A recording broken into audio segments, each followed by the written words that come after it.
Episode 13 of Outlander Cast is brought to you by the Tag Your It Etsy shop. Whether it's an Outlander-inspired piece of jewelry for your favorite Sassenach or just an original jewelry creation designed by Dawn the owner, you can find something there for anyone. So please take the time to visit Dawn at www.tagyourit.biz, B-I-Z. Tag your mama, tag your pet, tag your it, whatever it is. People disappear all the time. Most are found. Eventually. Disappearances, after all, have explanations. Usually.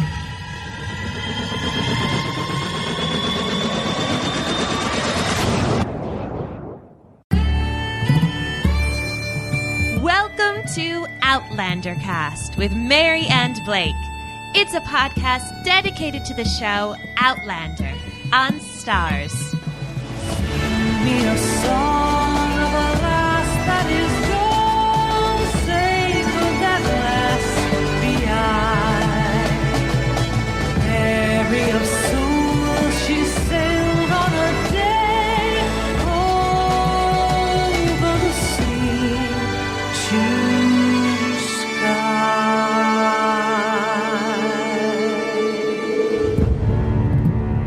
Hello, everyone, and welcome to a very special episode 13 of Outlander Cast. I am Mary. My name is Blake. And we're your hosts, and we are so excited for you to be joining us for this second live stream.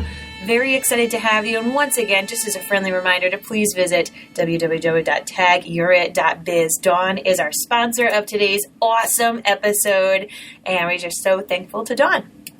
So, I'm just glad to be back. I'm glad to be doing this again. And the thing that I find most is that people love the History Podcast. They were really happy about it. Oh, good. But we made some errors. You know, we're human. Well, I made errors. We'll put it that way. Okay. So, I wanted to give credit to Bev and Barb for emailing us and pointing out some of the inaccuracies that we had regarding the Jacobite History Podcast. And they deserve a lot of credit. It's important that they get the credit.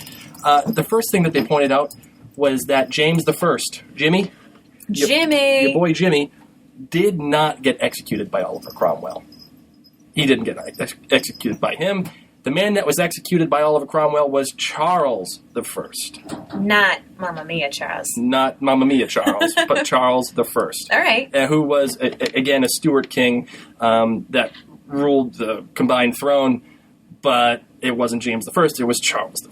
The second thing that they pointed out, and this was entirely my fault, I misread my notes as I was going over it, Queen Anne, the last Stuart king or queen, actually queen, was not James II's granddaughter.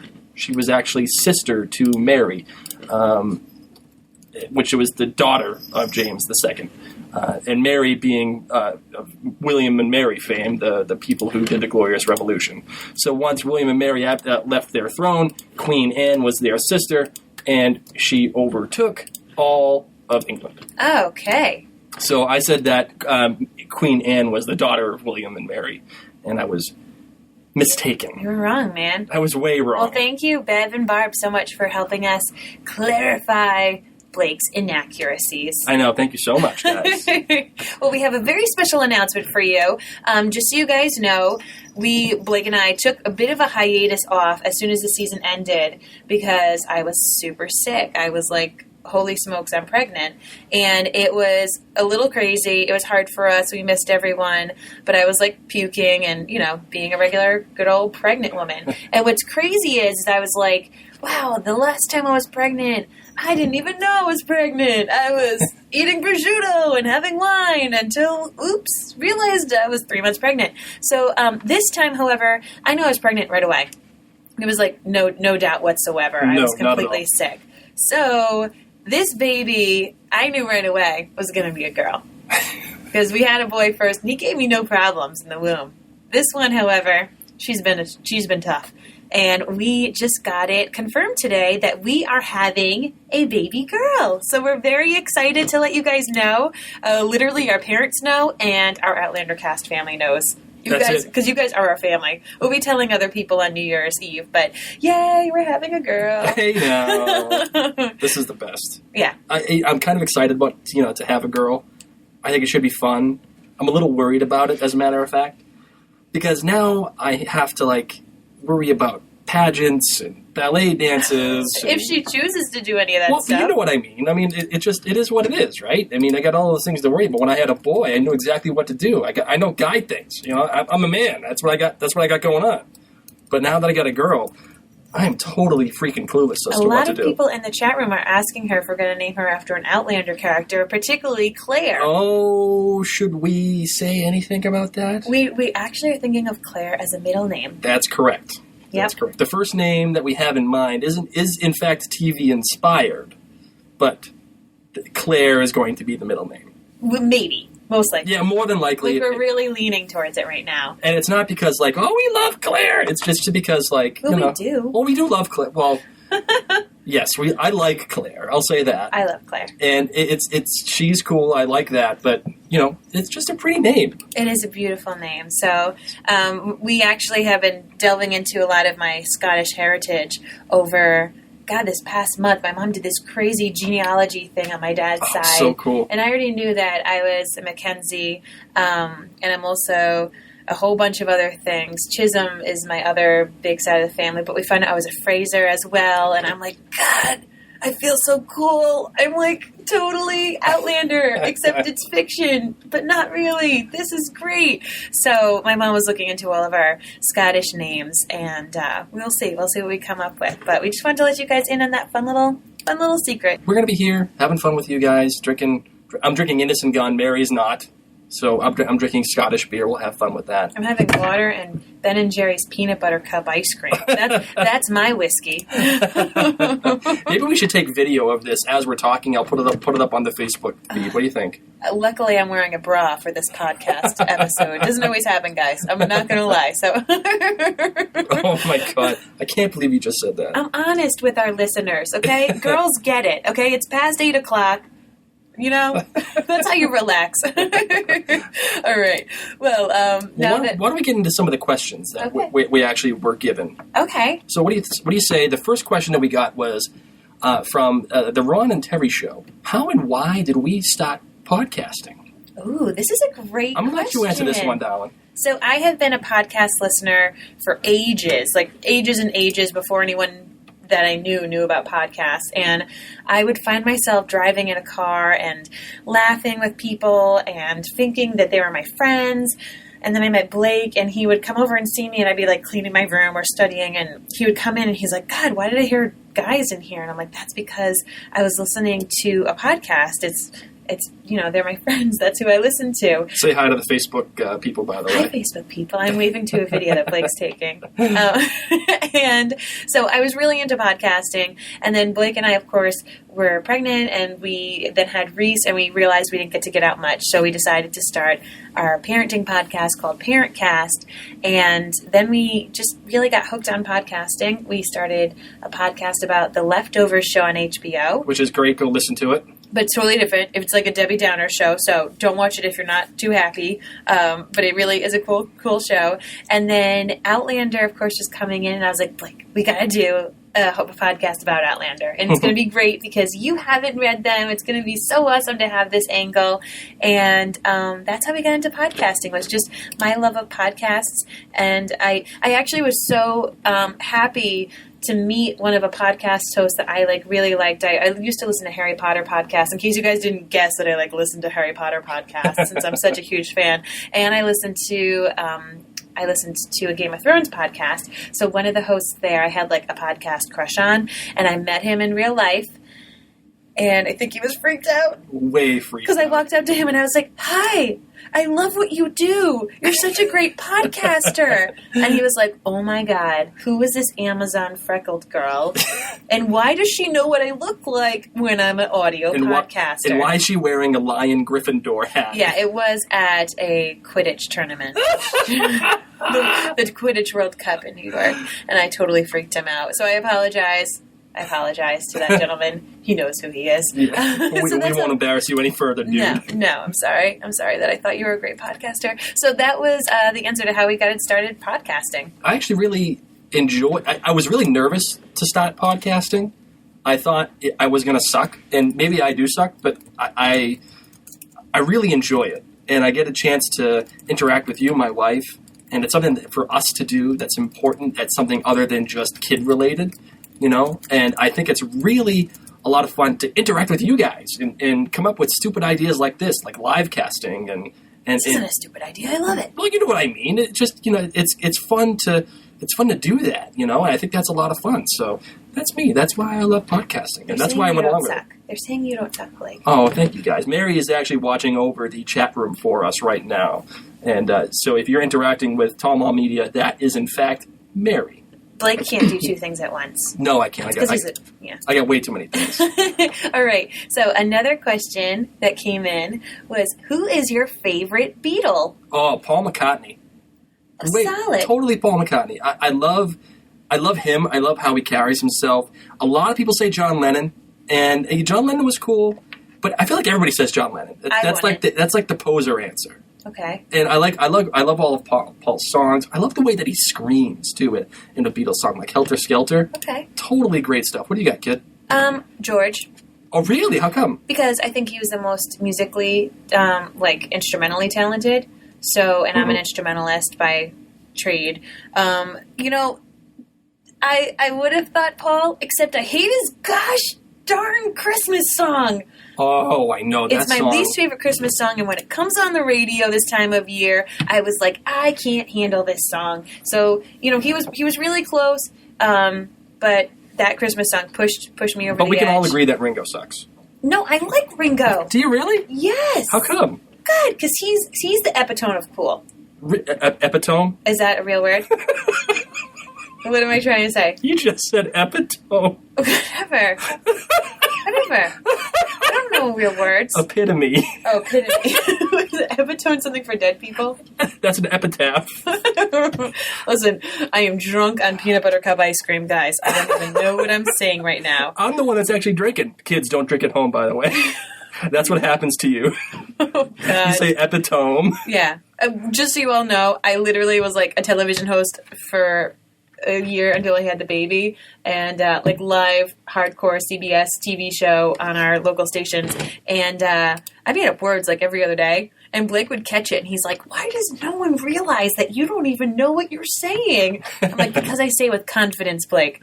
That's it. I know what I'm trying to say. One of the other questions we got was, Mary, you always have such pretty makeup. Oh, God. And your photos and everything that you have, that we put up in videos and everything? It's because you don't take photos of me braless during all my podcast sessions. By the way, I've already uploaded the video up to Facebook, so if you guys have a chance, go get a separate window and go to Facebook and check out our little studio that we have as we were recording. Okay. What do you use for your makeup? Oh my gosh, what an interesting question. Wow. I know, right? Yeah. Oh, Tamara says she saw me in Providence. Tamara. Get out of here, really? I'm going to want to know more. Tell me more. Is this the sister of Tia? No, not at all. Sorry, I thought I'd just ask. What did you just ask me? What do you use for your makeup? Oh, well, so since I was on television, I had to use a lot of, Tamara. I might be saying it wrong. Tamara. Good job. Just insult the listeners. Gosh, I'm not trying to. She lived in the 903 where Buddy used to live. Oh, okay, yeah. Oh, Buddy. I'm surprised that he lost. Oh, I know. Anyway, so makeup. So I had to use. Oh, rhymes with camera. Tamara. Are you having problems today? I'm telling you, I'm drunk on peanut butter cup.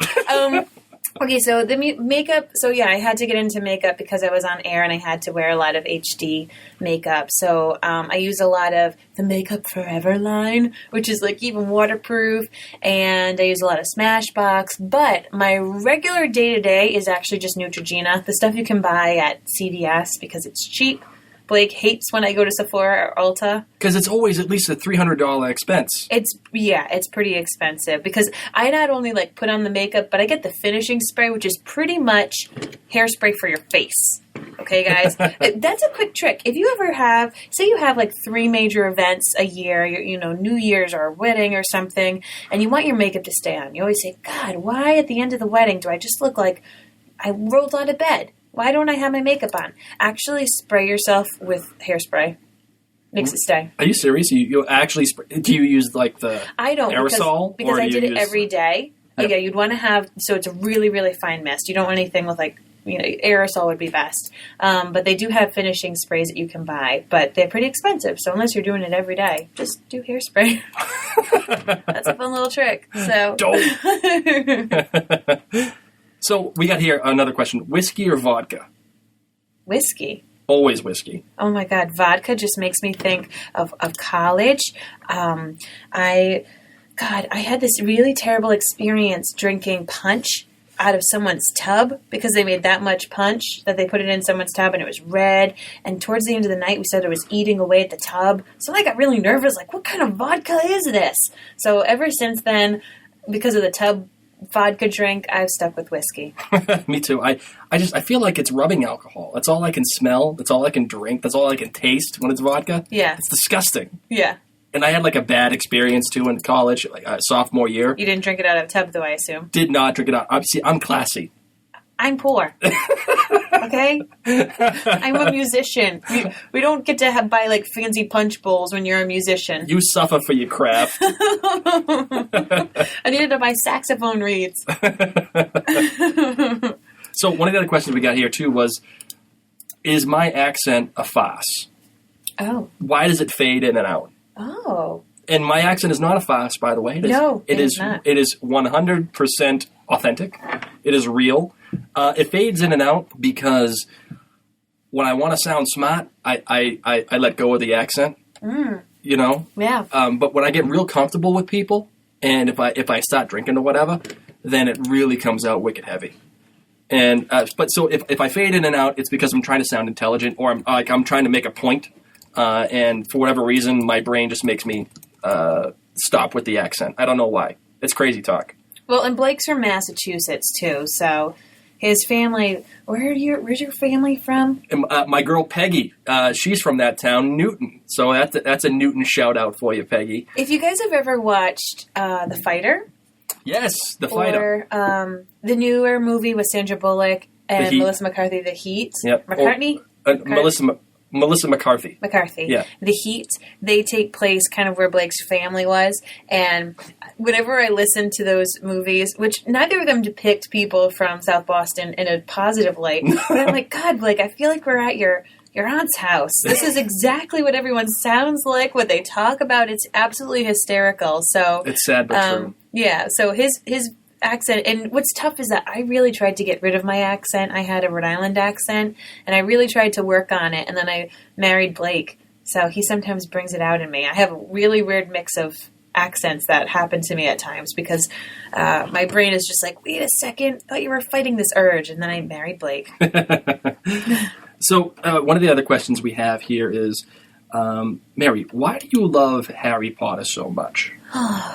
God, Harry was with me through a tough time in my life. I went through a lot of teenage angst against my parents. My parents divorced when I was 20-ish.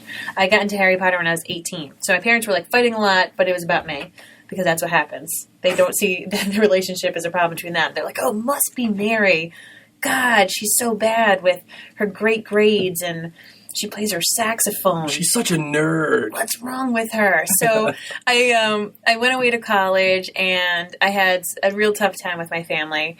Now we're great, but I never felt like I fit in. So, oh yeah, just so people know, did you watch the Harry Potter weekend? Yes, I did. Yes, I did. And I love watching Harry Potter Weekend. That was just a quick aside. So I kind of connected with Harry, even though, like, it was his aunt and uncle that he lived with, and he didn't really fit in with them.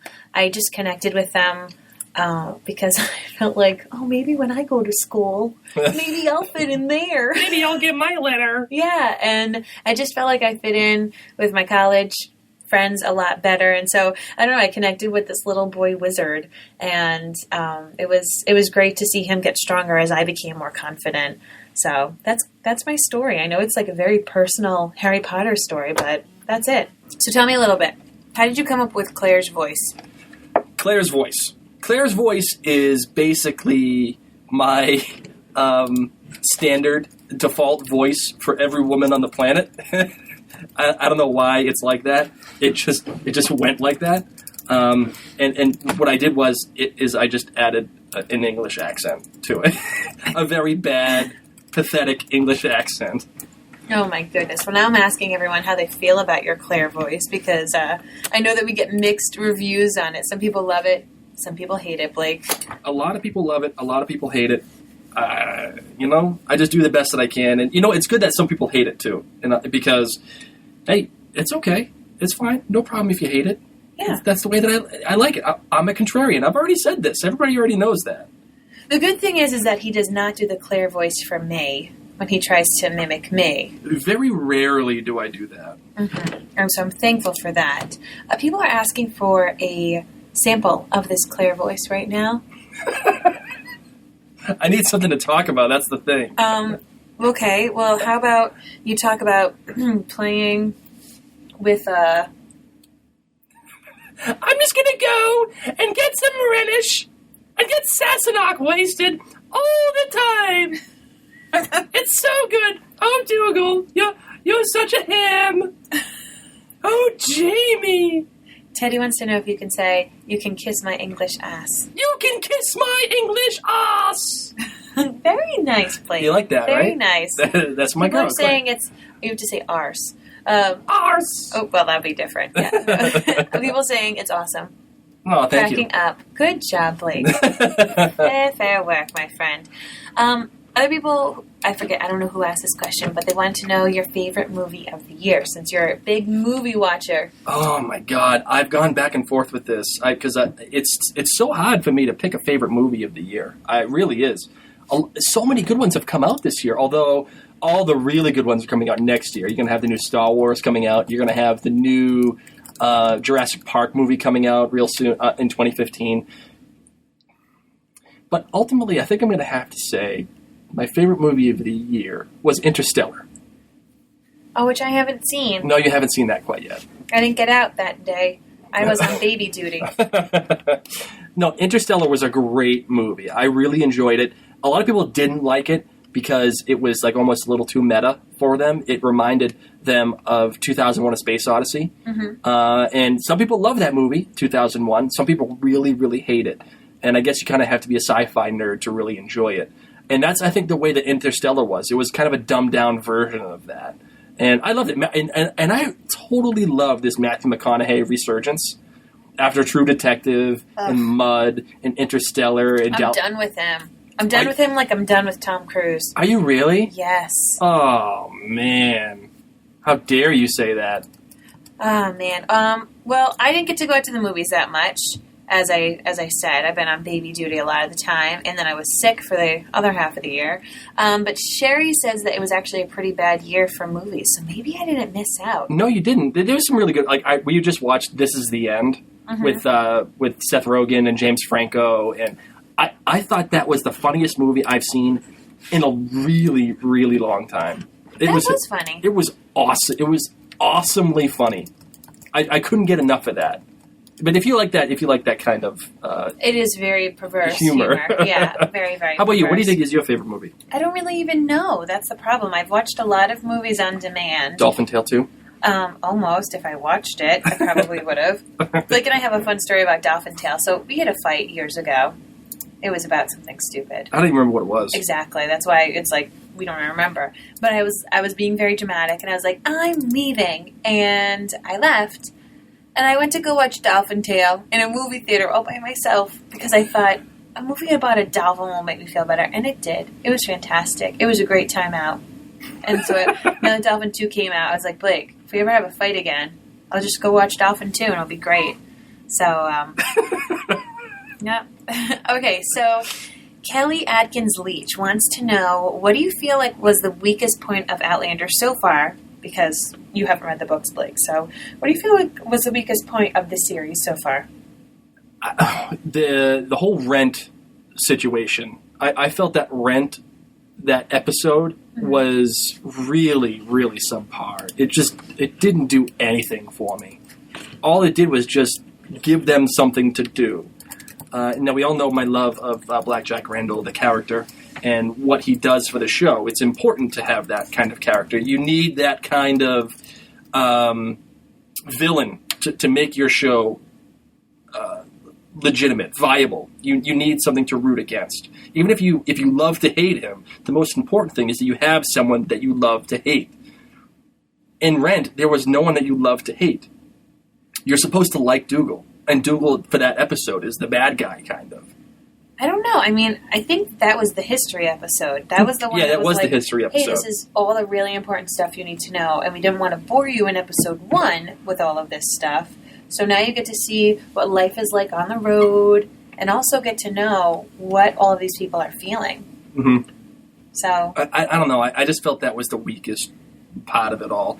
But, you know, you did get a chance to see Jamie and Claire and how they're interacting, and then you also got a chance to see, you know, the context of the time and the area, and I think that's really great as well. Mm-hmm. But it just, for a whole episode, it just didn't work for me. It didn't work. But you needed it, of course, to introduce the Jacobite Rebellion, to get the idea out there of this is what's going to happen. And does Claire, I actually, you know, doing research for this podcast as I was doing the year in review, I remember bringing up a point. Does Claire have that gumption? Does she have it in her to actually try to change history? Does she really continue going forward with this? Because if you remember, she was talking to Ned Gowan about, hey, you're going to lose this war. It's going to be over. And nothing is going to happen. I promise. You're going to be dead. So just give up while you can and forget about it. The problem is, does she continue doing this? And this is the time travel problem that you have in any show or movie. Does what happened happen? No matter what. If you go back in time, you, Mary Larson, right now, sitting right across the street from me here, right now. right across the street? Yeah, you know what I mean. Wow, I'm far away. If you go back in time, have you always gone back in time? I just can't answer this because I've read the book, so I'm just shutting my mouth. I'm actually eating ice cream. Because, You're going to eat it into the microphone? Maha Fraser actually says, you have no idea what's coming, Blake. No, I don't. And see, this is the beauty of me not knowing what's coming, because had I known, it would be like it'd be like problematic, you know? It'd be like it wouldn't work. You know, this podcast wouldn't work. And I kind of feel like how I feel about Game of Thrones, because I read that book. I read all the books.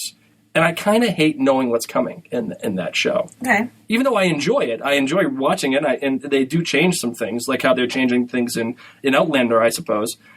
But I'm so glad I'm not reading these books. It's the best. Well, I'm glad to hear that. So does Claire change history? Can she change history? Is that territory that Ron Moore is going to mine? Is he going to go there and say, this is her point for being back in 1743? I don't know. I think it's a really cool opportunity that he has, but whether or not he actually does it, I have no clue. But in the end, does she always go back in time? That's the question I think that we have to discuss and analyze as a group of those who either haven't watched the show yet, haven't read the books yet, or people who are just watching the show, or even those for those of you who have read the books, maybe it's going to be changed. Maybe some of it's going to be changed, because Ron Moore, as we have all seen, is making this his show. I don't think it can change something that important. You don't think so? No. Why not? I don't know. Just quit eating ice cream, will you? I know. I think a book, Nobody can call us professional, I'll tell you that. a book about time travel, you can't, Ron, he just can't change the whole thing. So, don't worry. Oh, and Lila Fraser says Diana wouldn't let it happen. It's her book. That's true. And I think she is a producer on this show as well, is she not? Mm-hmm. I think she is. And of course, I mean, she obviously is involved with the show on a big level, but... You know nothing, Jon Snow. That's all I'm going to say, Blake. You know nothing. Great show mix. I like that. That's really good stuff. She's only a consultant. She isn't a producer. Oh, okay. See, there you go. See, now this is important. This is why we have our listeners. They're so way smarter than me. The listeners also want to know how you feel about Gayless. Gayless. Now, this is... Oh, you see, this is actually a good opportunity to get into some of the recap of the show that I had that didn't require any of sound, but we'll get into that in a second. It's all my outlandish theories of the week. I really, honest to God, feel like Gayless is a traveler, just like Claire. I really do, because she is just too into what Claire is doing. Isn't that what the Masons say to each other? Are you a traveling man? Yeah, you're a traveling man. You're not supposed to know that, by the way. Why do I know it? Because somebody that I know told me that, that's a Mason told you that, and you're not supposed to proliferate that throughout the rest of time. Shoot. Now, our live listeners and anyone who listens to Outlander Cast in the future can pretend to be a Mason. You're not supposed to know that. I'm not a Mason, but I do know that, but I have promised to not say that. They're going to have to change the whole, the whole thing now because You're going to have to email every Mason ever in the world and say, oh my gosh, Mary Larson totally blew our cover. Ben Franklin is rolling over in his grave as we speak. Oh my God. No, Gayless is a traveler, in my opinion. I think she has gone back through time, and that's why she is so freaking interested in what Claire has to say and what Claire is doing and why she's asking these questions, because she is trying to just get a grasp on the fact that somebody else is there with her. And maybe she's going to use Claire to get back. Maybe she wants to get back to wherever she's coming from. You know what I mean? Mm-hmm. And if she relies on Claire to use that, then that's a possibility. You know? I think that's why she's so interested in her. You're just so cute because you have no idea. All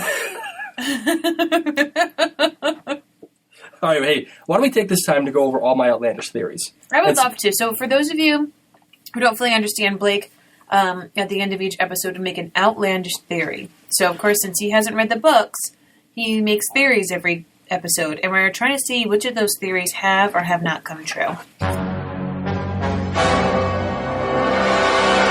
All right.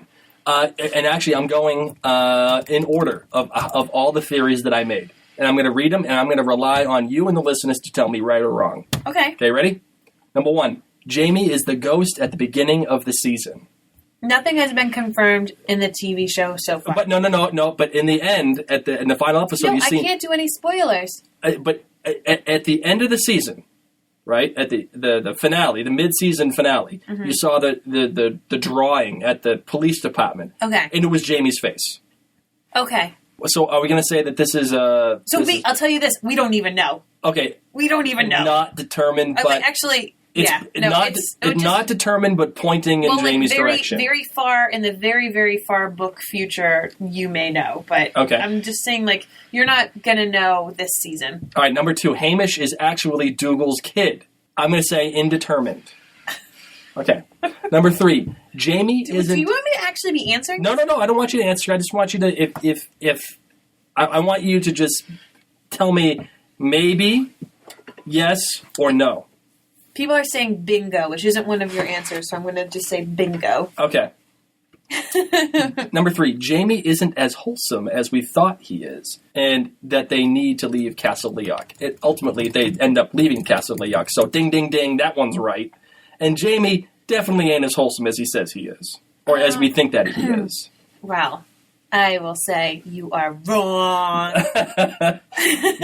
You are so wrong. Oh, my God. Okay, fine. So wrong. Look, Jamie's done some bad stuff. What do you mean wholesome? Are you saying sexually wholesome? No. He's just not.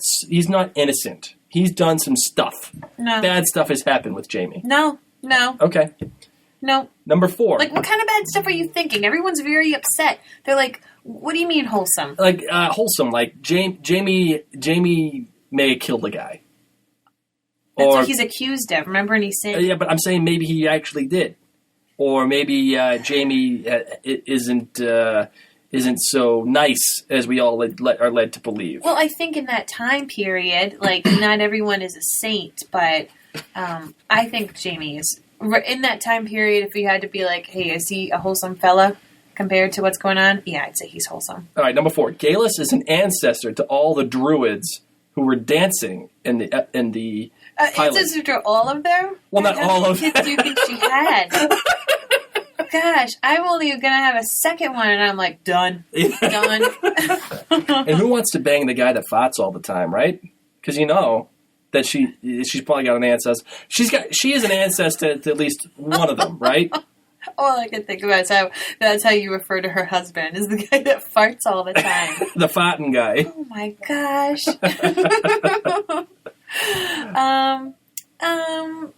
Okay, so do you want to know farting? No. Give me a maybe, yes or no. Indeterminate. It's like we know. We're just gonna say. Okay, indeterminate. We're just gonna because we're talking no. within the context of the show so far. Number 5. Leary will out Claire to Father Bane, and that she's gonna make Father Bane go after Claire, and I think that is indeterminate as of right now, bordering no. I'm pleading the 5th on this one. Okay. Number 6. Galus is also a traveler like Claire. We've already gone over that. Number 7. Colum gives the order to Dougal to kill Jamie at the gathering, like an unsaid order, and an order that will fail and ultimately push Jamie and Claire together. Remember how Jamie didn't take the oath, but was like, "Hey, I'll be cool with you," but Colum can't have that because he didn't take the oath. So he gave Dougal this look like I said, like in The Godfather, part 2, when Michael's talking to Al Neri and he's like, "Hey, you got to kill my brother, Fredo." Sorry, spoiler alert, by the way. So you're saying that Colum still wants Jamie to be dead? Yes. Oh. So far, no. No. So far, no. No. Okay. Number 8, Jamie will betray Colum off the Mackenzie lands, because that was one of the stipulations that he had, was that he would stay true to Colum on the Mackenzie land. Listen, Jamie is a wholesome fella. Give him a break. No. That's literally what Maha said. No.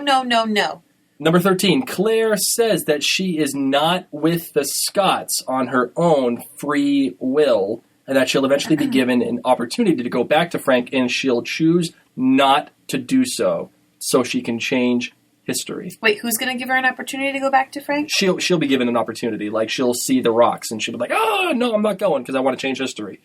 We all know that's kind of wrong so far. I'm not going to answer this one either. I'm going to play the 5th. Dude, I think I'm right on all of these. I am wicked smart, dude.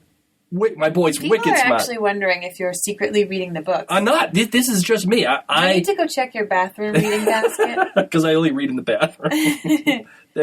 Thank you for saying that to all of our listeners, by the way. I will tell you this. Claire is not necessarily, oh my god, I need to save all these people that I don't fully know right now. All right, number 9. BJR will stop the wedding or get Claire after the wedding, because Dougal never sealed the deal or solved the issue with BJR to begin with. We all know that was kind of right. Okay, so you think BJR is going to be like, even though you're married, I can still wiggle away around this? Yeah, he doesn't care. Do you think he cares about any stupid law that the chieftains came up with? Or any law that the king came up with? I don't think he really cares about Claire as much as you think he does. Oh, I think that he does. He does because she is the one who talked about Lord Sandringham, right? Or the Duke of Sandringham. And because of that, she is so much more ultimately dangerous to him than any other person. You're typing. Yeah. What are you typing to? You're laughing. The book readers and I are having a great laugh at how wrong you are. Oh my god! But ultimately, I was right. I was right because... No, we're saying, no, he's not really like, oh my god, I need to get Claire. Nope. Then why has he got it in for her so much in the show? You're just going to have to find out next season. Oh my god. Unbelievable. Unbelievable. All right, number 10. The marriage between Jamie and Claire sets up Dougal versus Jamie scenario when Colum dies. Okay, say this one more time. So the marriage between Jamie and Claire, Yeah. that creates a scenario, like a situation between Jamie and Dougal, meaning Dougal has made sure that Jamie marries Claire because that will hurt his right to be the Mackenzie chieftain. And it sets up like this conflict between the two. Conflict between him and Colum? Between him and Dougal, Jamie and Dougal. Because Colum's going to end up dying, right? Even Claire said it, that he's only got a limited time left because of his disease, the leg disease. Jamie doesn't want Cassilia. Yeah, but he gets voted in. Just because he doesn't want it, doesn't mean he's not going to get voted in. He's got other things to deal with in the future. I'll tell you that. Okay, so we're going to go with a no on that one. You're talking, yeah. I'm just gonna say he's going to be a little busy in a pretty near future. And number 12, the final one, my final outlandish theory: BJR set up Horrocks to entrap Jamie. Ooh. That was my final outlandish theory of the week. And personally, I'm going to go with a serious hard yes on this one. Don't even worry about that. Okay. Shady stuff. Just hang on tight. Hold on tight, little. So those were all of my outlandish theories of the week. I think I was right on most of them, except for the Horrocks one, because apparently I confused everybody. Yeah, if I could be scratching my head, if I didn't have these headphones on, I would be. Well, you were wrong on that one particularly, but overall, Blake, you got some of them a little close-ish. Mm-hmm. Maybe one or two of them, I can't say. I'm going to plead the fifth, which is a good sign for you. But you're not really with the program as much as you think you are, which is really cute. I think I'm pretty spot on a lot of these things. I can just tell you this, like, the second season, you're going to sit down and say, holy smokes, I had no idea about that. Stop looking at my thing. No, I'm just checking to see how much time we got left. We got about 10 minutes left. Okay, well, we're doing some spoiler chat in this chat room. Okay? Oh, sorry. Laura Sheave Putnam actually said that you got 30% right, 30% wrong, 40% iffy. Iffy. Oh, I can get in line with iffy. I'm fine with that. It's because, like, sometimes you might be saying something that might kind of be true, but then your reasoning's completely off, so, you're just a little iffy. Did you like Gayless? You said you did, right? I do like Gayless. I think I would not trust her with anything at all. I think that she has got an agenda. Okay. And the agenda is I don't want to say sinister, but I think she's got stuff going on that I don't trust her with anything. You saw how she manipulated her husband the way that she did, and I think that she has made a practice of that. I think that she has got where she is because she has fooled everybody. She's like a spider almost. She's got the long legs and she's got the web and she's spinning the web. And whether or not she's a good spider or not, I don't know. But she's definitely spinning the web. That's the problem that she's got. Spin me right round. Peggy asks, what are we reading right now as far as books? My lady, why don't you go first? To be honest, nothing. I wish I was reading right now. I belong to like this awesome book club who we just talk about the books that we're currently reading. It's not like we have to read the same book. And I'm scheduled to meet with them on the 17th of January.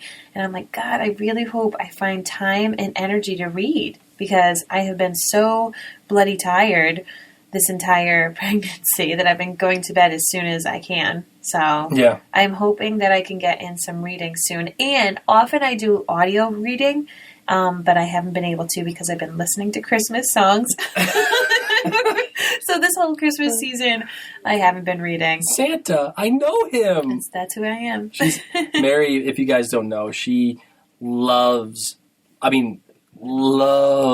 Christmas. She cannot get enough of Christmas. We were listening to Christmas carols before Thanksgiving. Okay, just to put it that way. Okay, She is literally Will Ferrell in Elf. Yes. I actually told, you guys need to hear this story quickly. So I was at the State House, the Rhode Island State House, with my students. I'm a choral director. And we were having the students sing. And then this mean officer was like yelling at one of the moms, like, you need to go out the furthest door to the right. Only that one. Listen to instructions. So I saw how he treated her. And then as I'm walking out with my students, he said, you need to go out the furthest door to the right. I said, okay, thank you very much. And I smiled, because that's what I do. And he said, you don't need to smile at me. And I looked at him and I went, I smile a lot. Smiling's my favorite. And he just looked at me and he walked away. And my students and I were like, oh my God, I just quoted Elf in real life. This is amazing. So, yeah, I kind of know I'm an elf. All right. Let's have a lightning round. You guys, stop firing off questions and we'll answer them. Lightning round. Wants to know, what would your tartan colors be? My tartan colors. Okay, I'm going to say black and blue.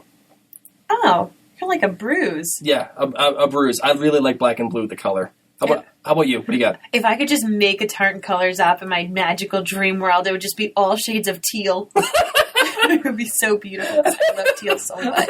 Of course you said that. Of course. All right, lightning round. Let's keep going. Okay. Peggy also wants to know, did you drink out of the shot glasses? I have drank. Peggy was so kind to us. She sent us some gifts. One of them being shot glasses from Outlander. And yes, I have drank out of the shot glasses. I actually drank some Jameson out of them. I know that's an Irish whiskey. I get it, but that's the only whiskey I had at the time, so that's what I drank. Just so you know, Lila and Maha are wearing tartans right now. Really? Yes. Wow. Out of control. Amazing. Send us some pictures, guys. Put it on our Facebook or put it on the Twitter feed. Please. Melissa MH, have you ever been to Scotland, and do you want to go now after watching Outlander? Blake and I have not been to Scotland. We are going to go at some point. Mm-hmm. So now that we know that you're part of I'm like chieftain now that we lines.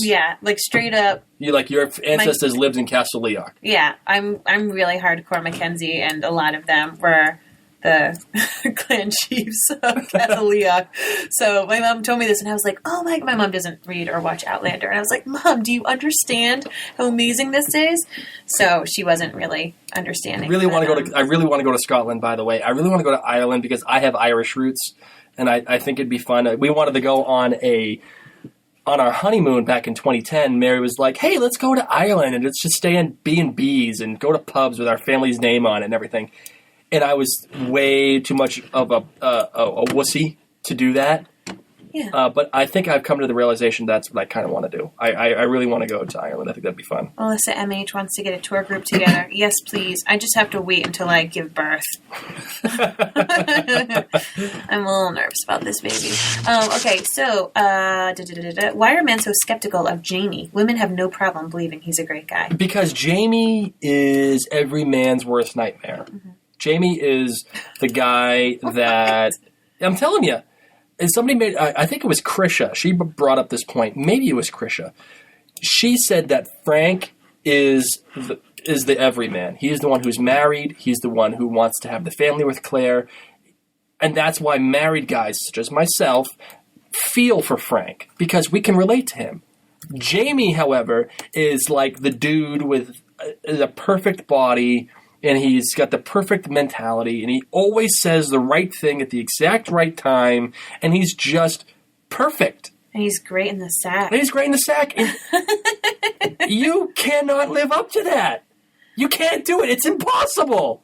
That's why guys don't like Jamie. Oh. Because he is everything that a guy wants to be, but can't be at all. Wow. You're just jealous is what you're saying. Of course I'm jealous. Thanks. Of course I'm jealous. That's the point. That's the point. Who would you want to visit from Outlander set? And would you want to meet... would you want to ever visit the Outlander set? And who would you want to meet from the cast? I would totally want to go to the Outlander set. And I think the person I would want to meet most would be Anna Forster. Because she directed the finale, and she knows the story, and I'm really into directing, and if I had to choose my life all over again, I would be a director.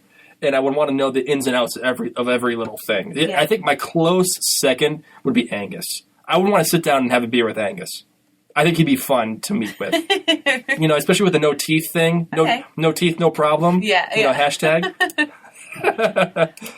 What about you, girl? 100% go. I would like to go and be warm, so like in an indoor set, because I don't really like being that cold. But I would totally wear my cowl. Cowl that you gave me for Christmas. I got Mary a Claire cowl, actually provided by one of our sponsors on our website, Knit Play Love. So please go visit them. Be kind to our sponsors on the website. So I would totally go, and I would want to hang out with Sam, a.k.a. Jamie. Would you really? Oh my God, he's so dreamy. Of course you would. Even in real life, Blake, he's a dreamy fellow, okay? He's not that dreamy. He is too. Next question. What foods would you not eat from Scotland? Haggis. Just wouldn't do it. All right, keep going. You got anything else? I wouldn't want any of that blood pudding, I'll tell you that. Would you rather be the lard or the war chieftain? Laird. Laird, I know I'm saying. Laird, yeah, lard. You just said lard. You know why? Because I was looking at the damn plum pudding recipe. I hate making plum pudding. Blake's family does this plum pudding every single year, and we have to use lard. I'm going to briefly interrupt this episode because this was at this point we had to stop the episode and then continue it the next day. So you'll end up hearing much better sound quality from our speaking voices, specifically because our microphones weren't turned on during that episode. But now, as you can hear in my voice right now, the microphone is on, and going forward, much better sound quality. So enjoy the rest of the episode and the year in review. I got to watch the Outlander Yule log that Stars put out. Did you really? Yeah. You never brought it on when I was at home. No, I think you were sleeping, or maybe you were at work. But I watched it, and it was fantastic because they had a lot of Bears music. I don't know if it was all Bear. It probably was. But you just got to watch this fireplace, and there were 2 dogs there for a while. But then the dogs went away, and I kept waiting for the dogs to come back. Dogs never came back. They had better things to do. Maybe they went to go Bones eat. to chew. Other dogs to get it on with. They got to eat. They did. That's what I think they did. Well, maybe they had to go poop. It was lovely, and I was so happy that Stars did that. It was great. Instead of just your regular Christmas log that they always have playing on TV, it was an Outlander Yule log. So, and Jillsy A, she's in our chat room right now. She said that she DVR'd the Yule log, but never watched. Jillsy, come on, girl. It's you gotta okay. be better than that. Jillsy, that means you can watch it all the time, whenever you want. It'll be like having a fireplace in your own house. That's true. With Outlander music. How long did it DVR for? Like, how long did it go on for? Do you know? I think it's an hour or an hour 45. Wow. Yeah. Holy crap. So I wonder how long she DVR'd it for then. Probably for that entire period. Maybe it's like on a constant loop. Who knows? But it was great. I had fun watching it. So if you want to check it out, it was still on demand for free. Is it really? Well, when I checked it out, it was. When I go upstairs out of our studio into our family room, I'm going to put that Yule log above our actual fireplace so I don't have to light the fire. Double it up. I love it. You can't get enough. When there's Outlander involved, why not? So for the live cast, we have this chat room going on. Yes, we do. Blake and I are here. Blake's having his big glass of wine. Fabulous. Big menage a trois, that's what it's called. Actually, wine that we had at our wedding, as a matter of fact. It is. It was racy. People were like, oh, menage a trois. It just tastes really good. It does. It's wicked good. It's 3 blends of wine. Wicked good, guy. And, of course, I'm eating dinner. And drinking water. That's what I'm just so fun. Because that's what pregnant girls do. That's right. We are the life of the party. Goodness. People are saying, why aren't you drinking scotch? Because I have a really good bottle of scotch, and I didn't want to break into it quite yet. And the reason why I don't want to break into it is because I am actually waiting for the first episode of the new Outlander season. That's why I haven't broken into it quite yet. Wow. So that's the deal. That's what I got. Oh, Jillsy said that her Yule log is only 15 minutes long. Oh, Jillsy, you got screwed, girl. I'm so sorry, Jillsy. Mine was much longer than that. Man, just keep it on repeat. Well, we, in the kind of spirit of live casting, we have a bunch of listener questions and things that we wanted to talk to you about. And of course, it's the end of 2014, so we have some highlights that we wanted to share with you all. And lowlights. Oh, ruh-roh. So we have a bunch of different things that we were supposed to go over the last live cast, but of course we had some technical difficulties. Live casting, as always, is an art. It is not a science. I don't care what anybody says. It is not an easy But I tell you, we have perfected it now. Everything is perfect. And we are ready to give you the content that we were supposed to give last night. So thank you for being so patient. Thank you for being so awesome. This is exactly why you guys are the best listeners on the planet. Because you just go through, you go with the punches. Yeah. And you work with us. You guys rock. And You we really do the show with you guys, and that's the most important thing. Anytime anybody ever emails us, and usually I'm the one responding to the emails, I always say, we do this show with you guys. That's the most important part. Without your listener feedback, without your content that you're creating for us, it wouldn't work. So that's the most important thing to me. Wow. Sorry, it's my little diatribe. No, you're just so in love, and I love that you love the listeners, I because love I you do too. guys. I know, and it's true. They're like our family, and we say that many a time.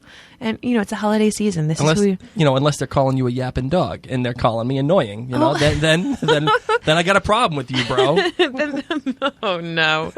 Anyway, so we actually had a question from the Vertigo, Yes, right? yes, we did. What is that? What's the question? He asked, as a male viewer, the intrigue for me is the history between England and Scotland. Is this the same for you, Blake? Yes, it is. Only to an extent, because I'm like a sap. I really am a sap, and I love like rom-coms. I love like Pretty Woman is one of my favorite movies of all time, and I think that I hate that movie. I know you do, but it kills me that you hate that movie, because I love it more than a lot of other things on this planet. Because the chemistry between Richard Gere and Julia Roberts is perfect. I'm sorry, I don't care what anybody says. It's exactly, absolutely because perfect. they're able to make a rich man who hires a prostitute a love story. Hey, that's how it works, bro. Well, that's what you get with two good actors, but the whole plotline, I'm not a big fan of. What I'm saying is this. I'm a wicked sap, but the history is indeed important to me. I'm a history major. We went through 400 years of history on our last history podcast. Of course it's important, but the story behind it also is it's intriguing for me. I know a lot of guys are like, oh, it's the chicks' version of Game of Thrones, Outlander. And I think I have to wholeheartedly disagree. I really do, because it's for guys too. It's for guys too, as long as you go into it with an open mind. And you don't hate on Jamie. Well, I think it's any married guy's duty to hate on Jamie. Ugh. I think it's any married guy's duty. I think it's any married guy's duty to try to be a lot like Jamie. I agree with that. How do you feel about that? Boom. Boom! Drop the mic. I don't think I'm alone in that. No, I don't think you are too. I mean, I'm not seeing the chat room right now, but I imagine that people are all aflutter over Jamie, because that's what people do. They just go aflutter over Jamie. How can you not? He's dreaming. Well, I'm glad to hear that it's not just the history that intrigues you. No, it's not. It's the story too, and the show is, I think, in good hands with Ron Moore. If it were somebody else that was less capable of show running, then I think the show could devolve into Twilight territory. Mm-hmm. I think it could. I think the story would be then slave to the love story. And Ron Moore obviously has made it a real point to make sure that the story is not slave to the Jamie Claire story. Well, Heidi Ho is chatting with us right now, and she's saying that her husband loves the action. It's pretty good action, right? Mm-hmm. And I know I said this last night, and I'm going to say it again. The interplay with the villain, BJR, so far, and Jamie and Claire has made this show a legitimate force. It's made it a legitimate thing, because now you have somebody you have to hate. And it's okay to hate that guy. You know what I mean? You gotta hate him. My goodness. A lot of shows, like I've been watching The Blacklist lately, and there's no one to hate. There's there's a new guy every episode, and I can't stand that. And the one guy that actually is the bad guy, James Spader, he's like helping people out, and you don't know who to hate.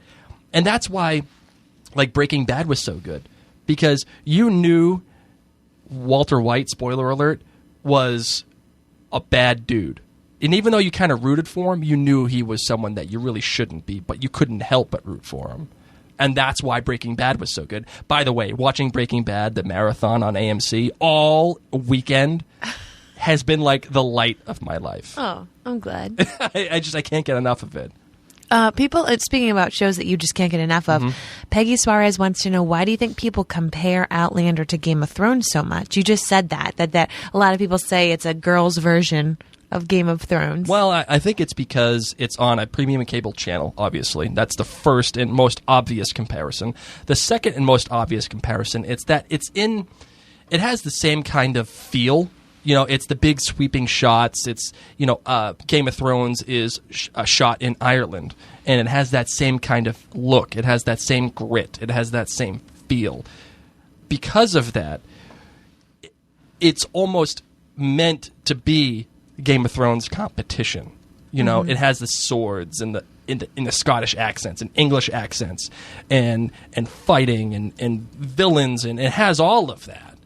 And because of that, I think that's the reason why it is the supposed competition, in quotation marks, supposed competition to Game of Thrones. Gotcha. You know what I mean? Yeah.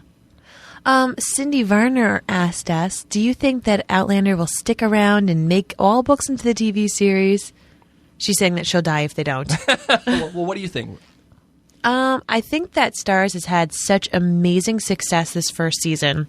The fact that they already renewed it after the first episode, it shows that the fandom is so strong that they would be absolute idiots if they didn't keep up with it and finish the series. I think that Starz is lacking of great shows to draw in people to, be subscribers if they're not subscribers to the premium channels. And I think that they definitely should. I hope that they continue to do what they did the first episode of this one, where they showed it online for free. Or was it online, or was it on? Yeah, it was online as well. Yep. I think that'd be a great idea if they continue to do that, just to bring in new people, to give a little taste, as long as the first episode of each season isn't too spoilerific. Yeah. But I think that they're going to keep it around. I hope they do as well. I hope so too, because they got to suck people in somehow. Like we said in our our premiere episode, Starz as a premium cable network, aside from doing the movies that they normally do, which is a pretty good selection, but their original content, like their premium content, it kind of sucks, And I hope no one from Starz is listening. I know, You're I'm sorry. hurt their feelings. No, but what I'm saying is, what you've done is you've made up for that inequity by actually having content in Outlander that is not only good, but I would say that it's pretty superior to everything that you've seen on any network TV or in TV in general. As a matter of fact, Time Magazine agrees. They're the ones that said that The Wedding was one of the 10 best episodes of any TV show that has been put out in 2014. Yep, and they were right. And actually, the other show that we do a podcast on, The Leftovers, Guest, which is one of the episodes of The Leftovers, was number 2, as a matter of fact, of the top 10 episodes of 2014. So if you get a chance, go over to our other podcast, The Living Reminders, all about The Leftovers. It's a great show. It's on HBO. And hey, we're there to help you out and help give you the answers that everyone so desires for that show. Because that one's really confusing. It's a confusing show, I'm not going to lie. You confuse people a lot when you switch into your different voices. A lot of people ask about your accent. People in the chat room, I wish you were here to read it, but we're trying to make sure that you don't get spoiled ever. They just love your accent in here. They're writing things out the way that they hear it. It's perfect. But we get a lot of feedback about your Claire voice. Oh, yes, the Claire voice. People love and people really, really hate the Claire voice. And you know what? Hey, look, I can't help it. It's one of those things that I do. I love it.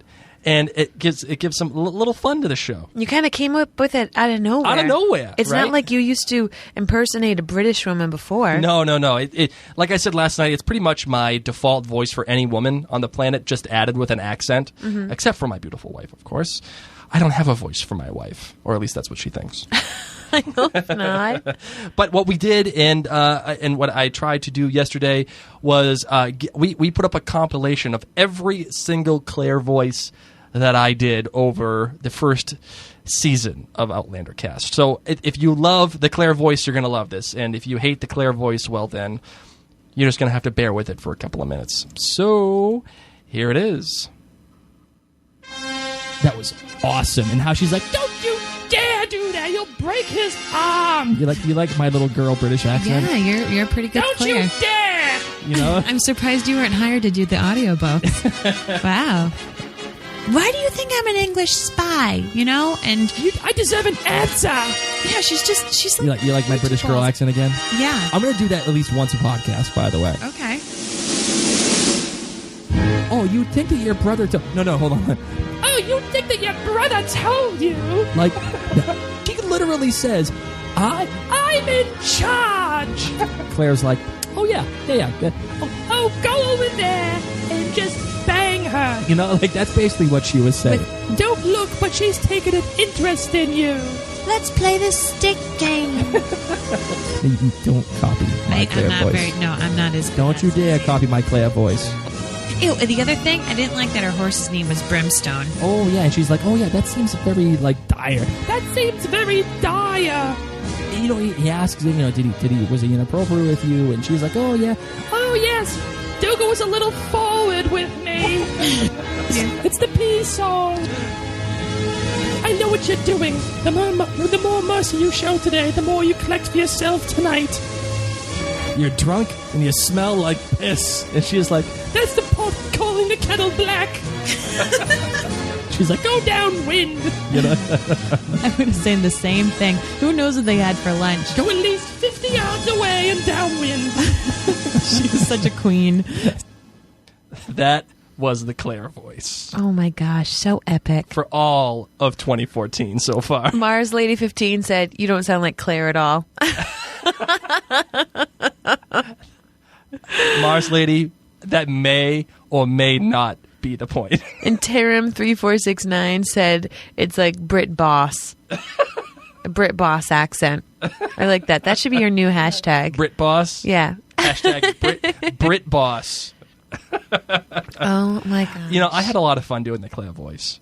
I can tell. You're pretty much cracking up each time you do it. You think you're so brilliant, like, oh my god, I'm going to pretend to be a woman who's British. And have a really annoying voice while doing it at the same time. You hit it out of the ballpark, babe. Hey, you know, I only do the best that I can for my listeners. And they'll sure love it. Willa Fraser says, it's adorable. Oh, thank you. Thank you. I think that's the idea behind it. Good. I'm an adorable guy. Hey. The other thing that we have that's adorable is Mary's love of Harry Potter. And Mary has a tendency to reference Harry Potter in pretty much all of my life. Every single facet of her life. I do. I can't imagine a time without a Harry Potter reference. I feel like Harry and I are soul sisters. Well, isn't Harry a dude? Yeah, but, you know, we're soul siblings. Yeah, girl. So what we did was we actually came up with every single Harry Potter reference that Mary has made.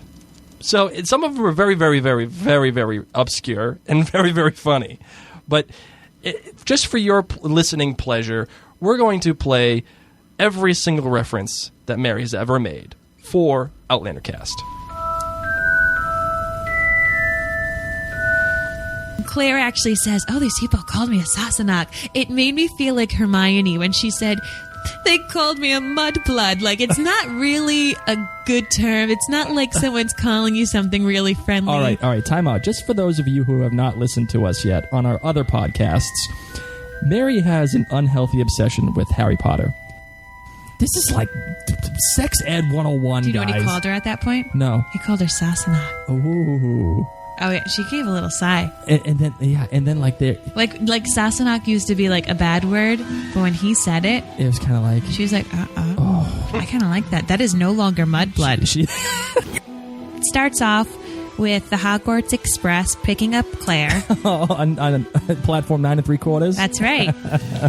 And he's pulling her out of the house, and he's like, what were you doing in there? And she's saying, I'm not done. And it reminded me of the scene in Harry Potter where it's the first one, Sorcerer's Stone, and he's being dragged back into the house after there was that incident at the zoo, and the glass was there, and he's being dragged inside, and he goes, it was like the glass was there one moment, and then it was gone the next. It was like magic. And that's what it looked like as Claire was being, dragged out by Angus. I felt like she was going to stop and be like, I was playing with the piss, and we were having lovely drinks together. It was like magic. But she didn't say that. I was playing with the piss. For me, this episode was pretty weak up until this point. It reminded me, once again, I'm giving you your second Harry Potter reference. Oh, God. Okay, just walk with me on this. It reminded me of the 7th movie, where Harry and Hermione are just traveling, and they're trying to figure out what the Horcrux is or where it is, and they're just traveling, and people complain. They said, gosh, the 7th movie was so boring. It was just Harry and Hermione camping. And it needed to show you time. It needed to make you understand time spent together and what they were doing. And that's what this episode is. Claire is now here for a very long time. It's going to be just like the wedding and Deathly Hallows Part 1. They're going to have the wedding, and all of a sudden... A Patronus is going to come up. A Patronus is going to show up. And say, the minister is dead. Keep going. No, I'm done. Okay, no, seriously, what's going to happen at the wedding? And the way that I see it is, I compare it to Chris Columbus versus David Yates. Where it's like... Harry Potter. I made the Harry Potter reference and not Mary. All right. She wants me to keep up the Harry Potter comparison. Well, with the name Ravenclaw, Mom, you better. She says that if she didn't live 1,500 miles south of us, we would totally hang out. And you're right, Ravenclaw, Mom. We probably would, because I am a Gryffindor mom. And we should hang out, you know? And I'm a Slytherin dad. He is. We're pretty much Lily and Snape. So we wanted to just give those shout-outs. Oh, I know, fanfic. It's like... when the Ministry of Magic in Harry Potter, when he finally sees Voldemort and he goes, he's back. You know, that's what it's gonna be like. That's what's gonna happen. You're gonna have the Minister of Magic come back, literally in the second greatest crossover of all time. Just show up in Outlander times and be like, he's back. It's like Claire is being ripped apart and put back together, and molecules going and. Here's my Harry Potter reference. It was kind of like apparating. You're a wizard, Harry. He's like, you're drunk. And she's like, no, I'm not. And it was just, she was supposed to be acting drunk, but it was one moment where I was like, oh, that you know what to it me reminded felt... me of? What? You know what it reminded me of. I know, because I said it. It was like magic. So there's this one scene in the first Harry Potter movie. You're a wizard, Harry. Where it's the worst acting I think I've ever seen in my entire life. Harry's being dragged in by his uncle after they come back from the zoo, and his uncle's like, what happened? And he's like, I don't know. It was like one moment it was there and one moment it wasn't. It was like magic. And poor Daniel Radcliffe, it was just a poor moment in acting. Okay, so I'm picturing like a little Harry Potter baby named Jimmy who has like no parents and he's all alone and he's scared, and Queen Elizabeth is like Voldemort. That's what I'm picturing. Anyway, we can't get through one podcast without having a Harry Potter reference.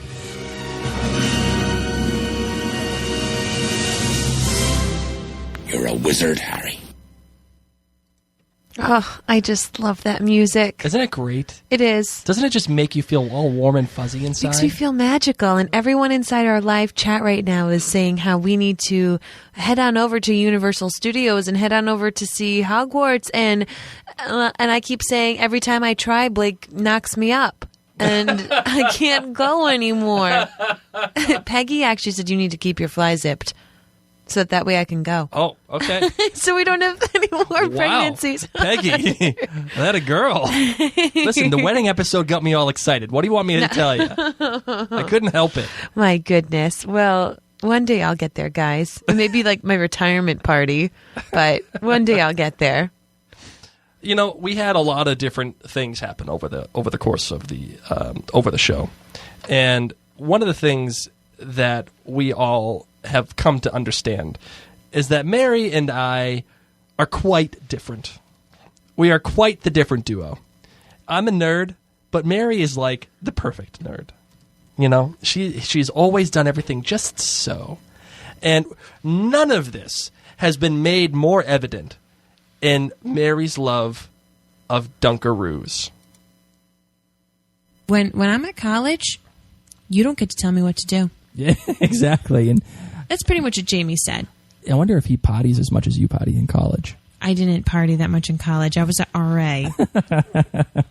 I'm like trying to think. Like, no, I lived in the honors dorm. Oh my God, you're such a geek. Our partying was playing Age of Empires. Hey guys, you want to play Dungeons and Dragons? I remember it was like a wild night. I went out and got a lot of Dunkaroos. And we played Age of Empires. What? That's how I made friends. I bribed them with Dunkaroos. You really ate Dunkaroos? That stuff is... You love frosting. Frosting with, like... Cookies? Yeah. Listen, if you need to make friends and you're 18, Dunkaroos, man. It's No, the way to go. I gave my buddies Bud Light. Or I gave him a bag of weed. I didn't bring Dunkaroos. Oh, my goodness. You are a very different man than me. I'm surprised. Well, I didn't know that you were a man. Oh, anyway. I am not like you in many ways. Thank goodness we met each other later Jesus on in H. life. Roosevelt Christ. Right? Goodness.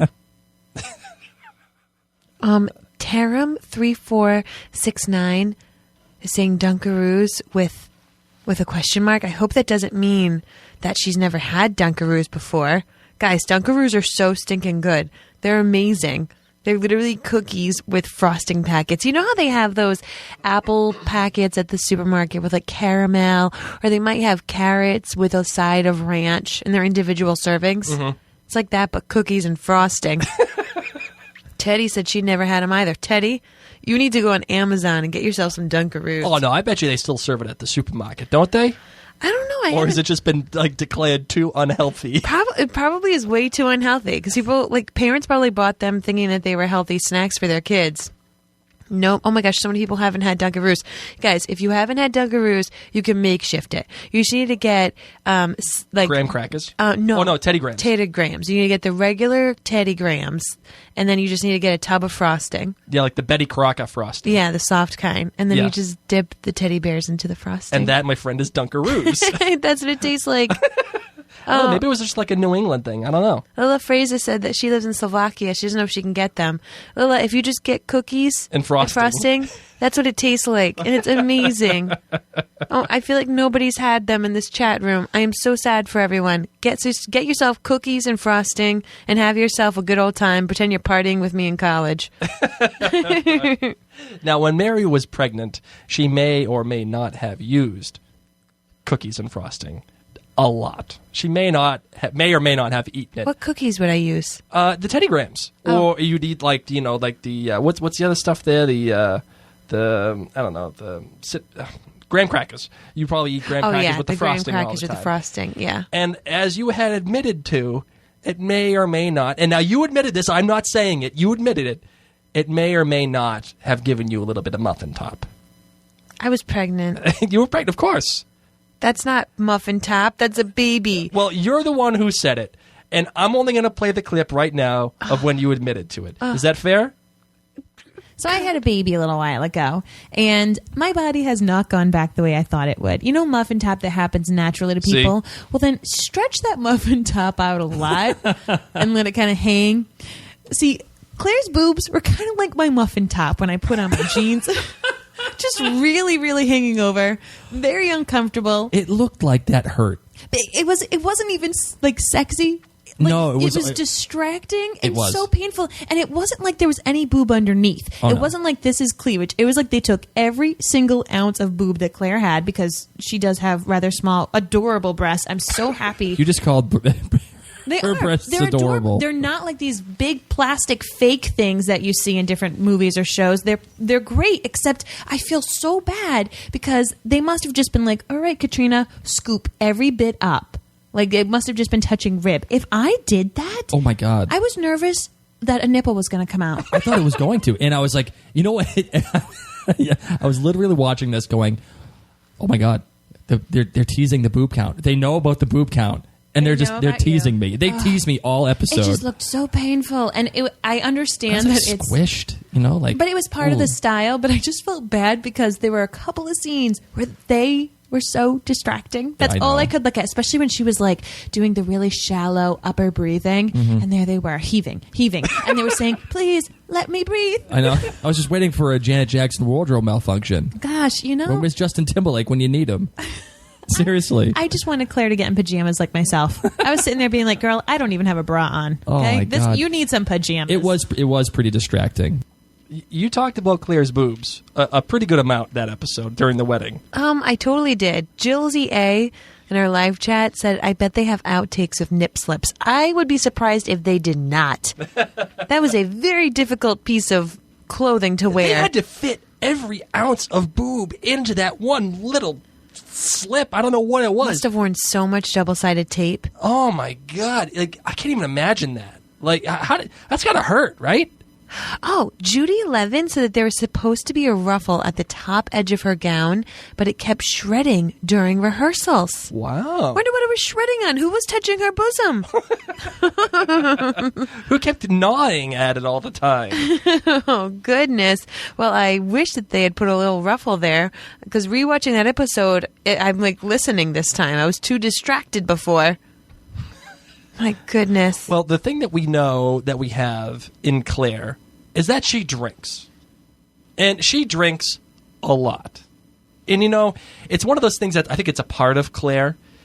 Even in the first episode, when the war is over, the first thing that she does is, boom, she grabs a big bottle of heaping champagne and takes a giant swig. And when she finds out she has to marry Jamie, and when she finally gives into it, what does she do? Grabs the nearest bottle of whiskey and pounds that bad boy like her job. And of course, we noticed this. Notice it all too often. We noticed it all too often.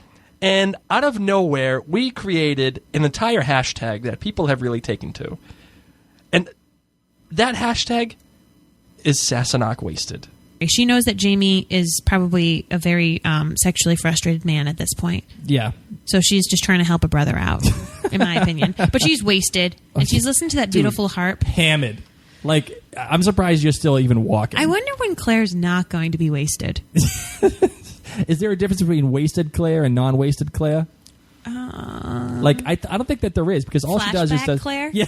I think flashback Claire is usually sober. Scotland Claire, not so much.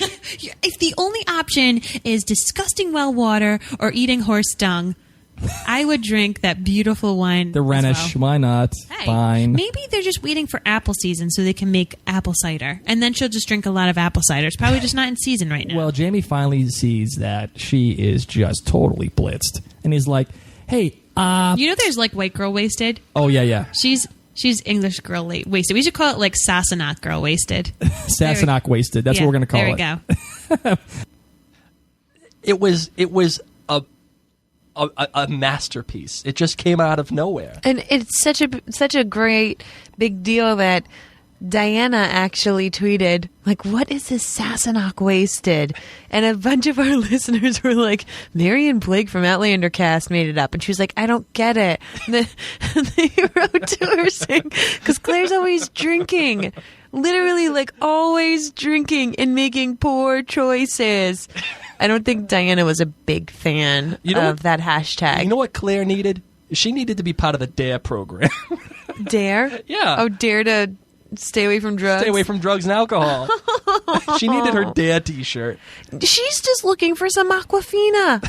That's really what it is. Listen, girl, there ain't no Aquafina in 1743 Scotland. I'm sorry. You have to go to the stream that burns your throat every time you lie. Yes.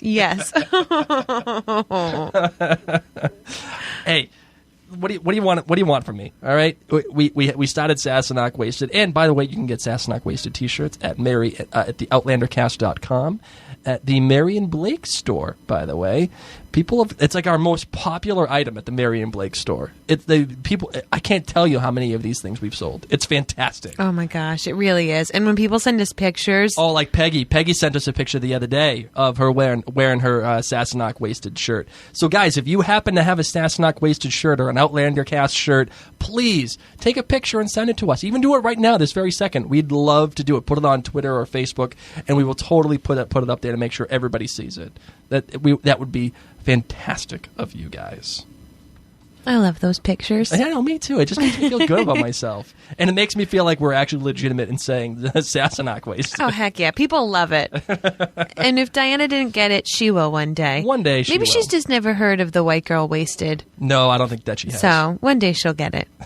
Now, the other thing that we have done is we have, in addition to creating Sassenach Wasted, we have created a lot of different names for people because we didn't necessarily know who they were. They reminded us of other people.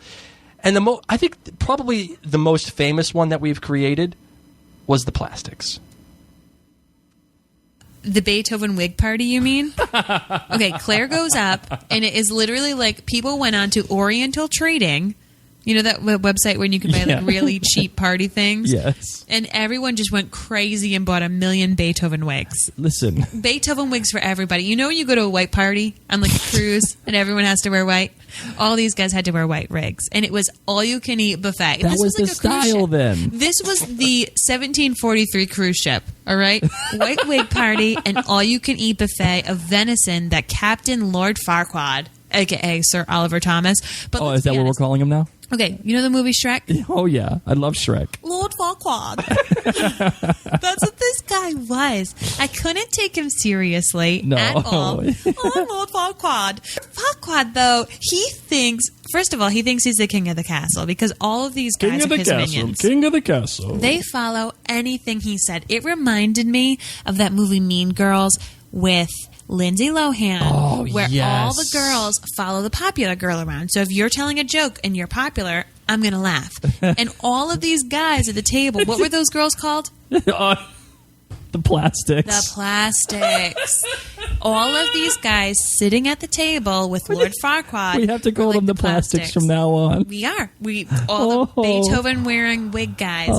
They followed along. Oh, you're joking? Ha ha ha. Oh my God. You're complimenting Claire and telling her she's a English rose. Ha ha ha. Yes, she is. Whatever. So, and everyone's kind of like rolling their eyes, and you almost know that as soon as he leaves, they want to crack a joke about him. Mm-hmm. Like, did you see how dirty he was?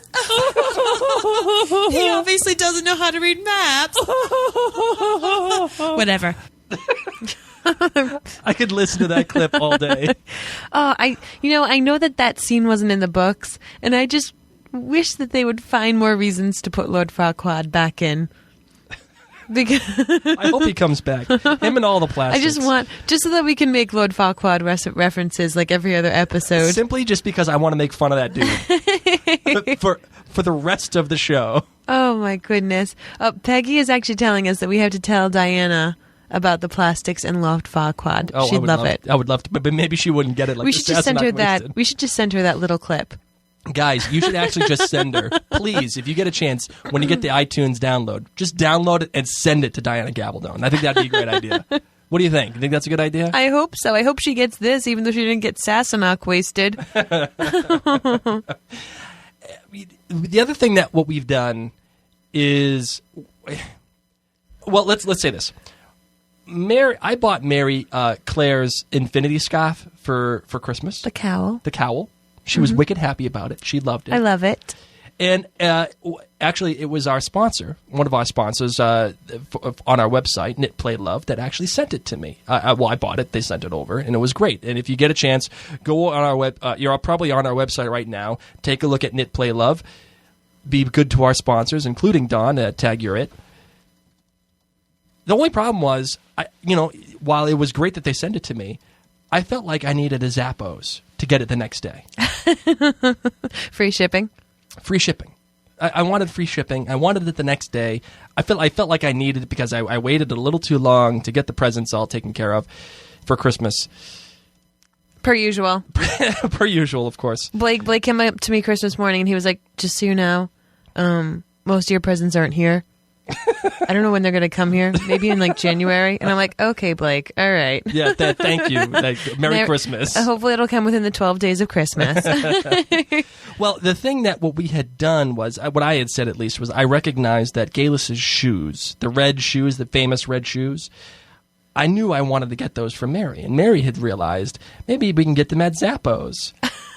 But the problem was, back in 1743, they didn't have Zappos. But Mary she had a different Hello, idea. everyone, and welcome to Outlander Cast. I'm your host, Mary Larson. My name is Blake, and I want red shoes all of a sudden. I know, right? We should look online at Zappos. Wait, do you think they had Zappos back then? They probably had a McZappo.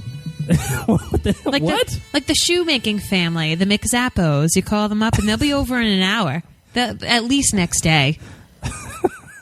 You know who was out of a job, though? That is awful. The gentleman who made the coat. Whatever his family name is. Oh. He better That guy... count his blessings that he still is alive. Yeah, or he still has his man pots because, whoa. Like, come on, man. What are you thinking? You know, Column's just very sensitive. I, for one, hate trying on clothes. Like, you know. I do know. That's why I have to do Zappos. I hate going to the stores and going in the dressing rooms and trying on things, and then they don't fit right, and they bring out the worst in me. And that's what Column is. You know, he just needs a McZappo to show up and give him a bunch of different options. Do you realize how awful that sounds? You're just making fun of an entire culture. I'm Scottish. I know, but that doesn't give you the right to just... I'm interested to know how Zappos got their name. I'm going to find out. Maybe it was a family name. Oh, my God. Who knows? Probably not a Scottish I think it's safe to say that there probably wasn't a Zappos back then, and if there was, it would take more than a day to get to wherever they got to go. Unless he was your neighbor next door. But nonetheless, I think Colum was one of those people that would have preferred to have a bunch of different things brought out. He could put on some self-tanner, have a glass of wine. This is what we do, ladies who order from Zappos. That's how, like, you know how I bought like 10 different bathing suits? I tried them on, I had some wine, and I found the one that I liked. And nobody had to see me trying on bad ones. Anyway.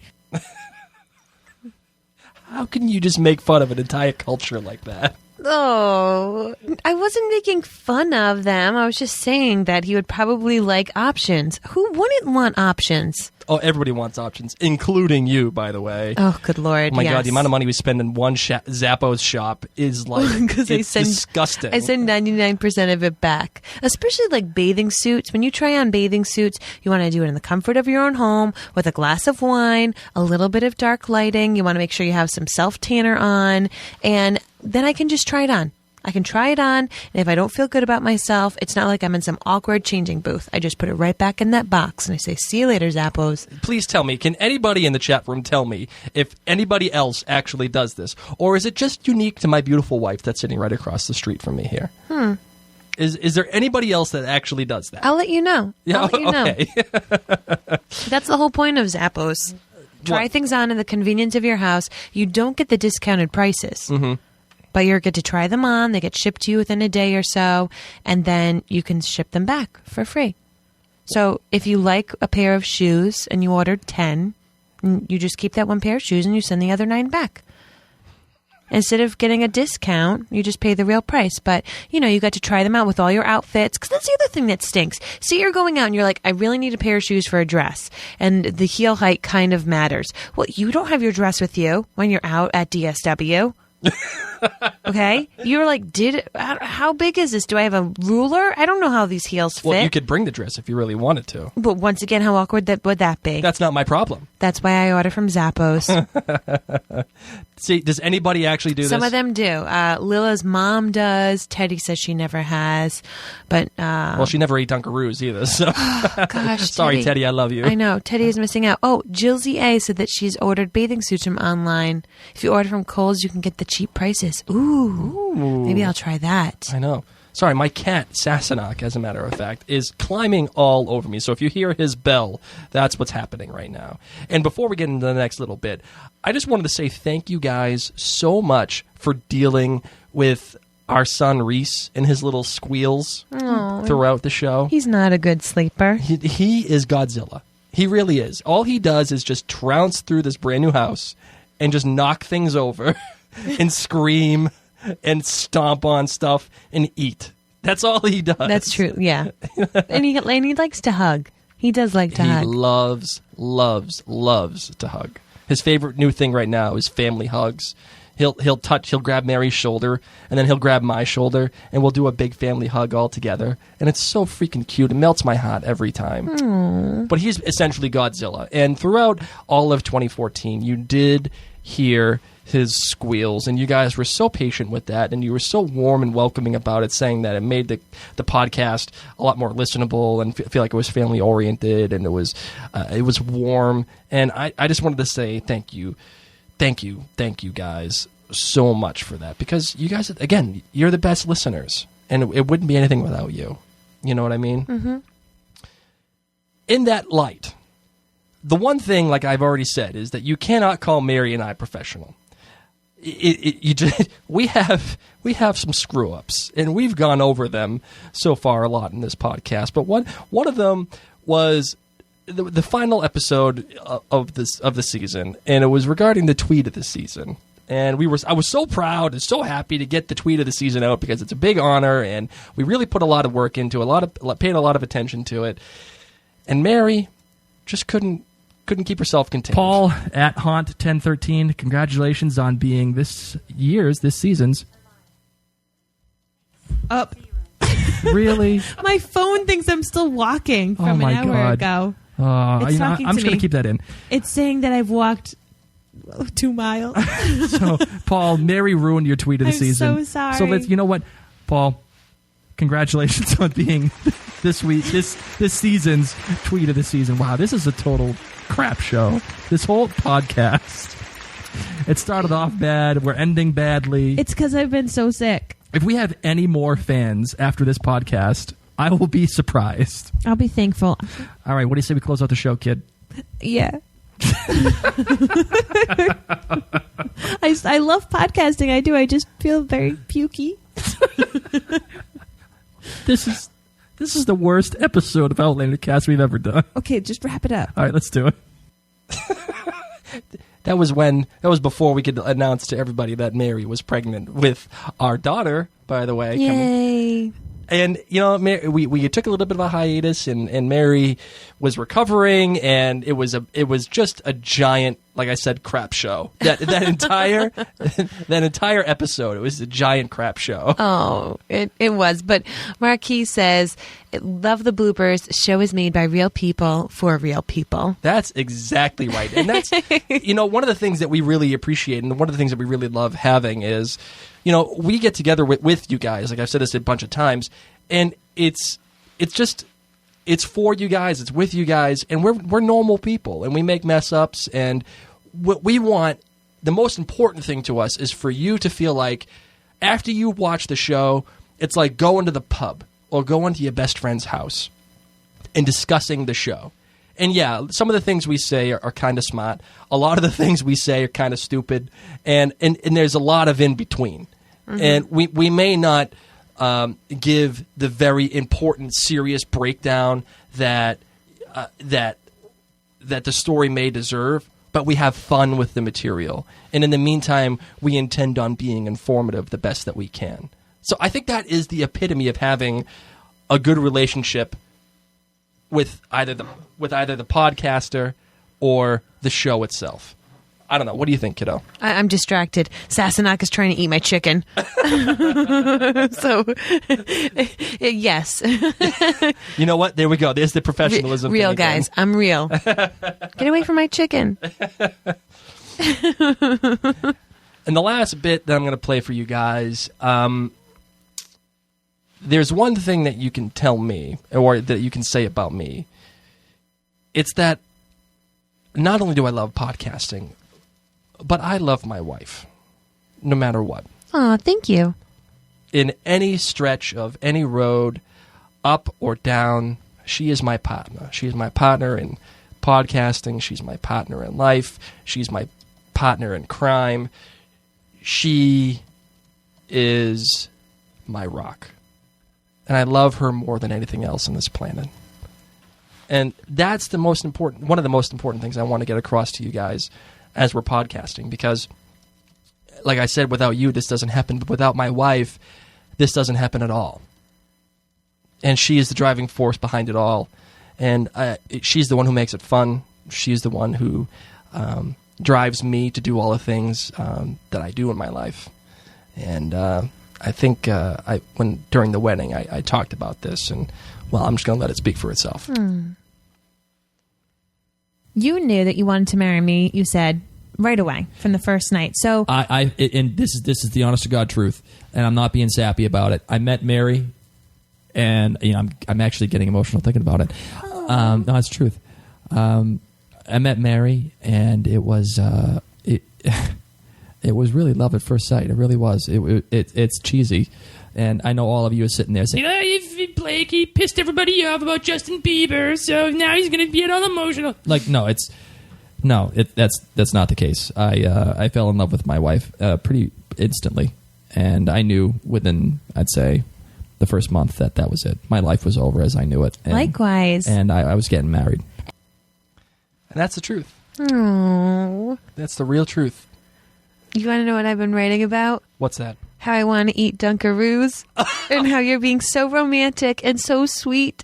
And people were telling me earlier that if they didn't have Dunkaroos, that they ate ring dings and all these oatmeal cakes and things like that. And I've been writing, oh man, Blake's being so nice. And I'm hungry pregnant right now. And all I can think about is oatmeal cream pies. Oh, Peggy, that's what they're called. Oatmeal cream pies. So you're very sweet. And then I got to think about sweet things that I wanted to eat. Oh, People are also talking about how Jamie's love for Claire is Well, I have to admit that you know what? I'm going to say this. I'm going to say that as a show watcher, it's hard for me to buy the whole love story right now. It's hard. Yeah, it's still early for you. It's still early, and it's they have to. Are you going to run out and go get me ring dings? By the way, I have ice cream for you. I don't want ice cream. I'm not getting you ring dings. I want the oatmeal cream pies too. I ain't doing that. I'm pregnant. I don't care. We have live listeners. I'm a pregnant woman, and I need ring dings. What, do you want me to just leave the podcast right now? No, afterwards, please. Oh, okay. Well, we'll talk about that. I love you, but I don't love you that much.